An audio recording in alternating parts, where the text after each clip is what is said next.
The temperature changes we're seeing today probably really pose a serious risk that we would have major reductions in water supply that we depend on. So I'm very interested in how the availability of water changes over time and how changes in climate can affect our water resources.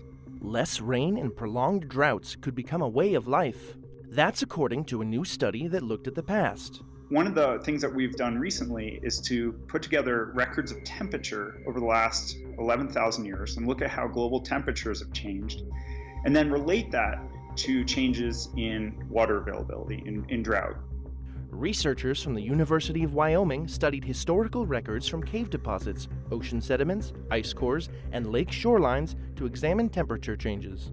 One of the biggest lines of evidence that we use is look for ancient shorelines of lakes and find that the water levels in lakes have changed dramatically over time. So when it's been dry, the water level drops and the shoreline moves out towards the center of the lake. And when it's been very wet, the shoreline expands because the water levels rise. And that leaves behind geological evidence that we can find and measure the history of the drought in that region.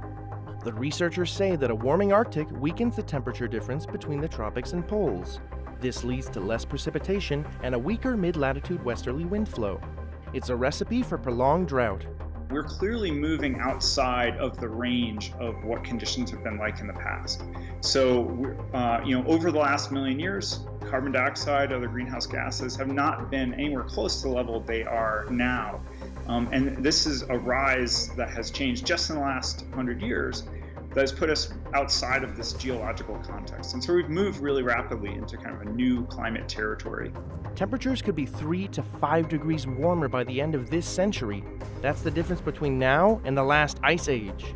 Well, I think it's a lesson that we should pay attention that water resources are not stable. There's a very good chance that the water resources we depend on today are going to change in the future. That's what the past shows.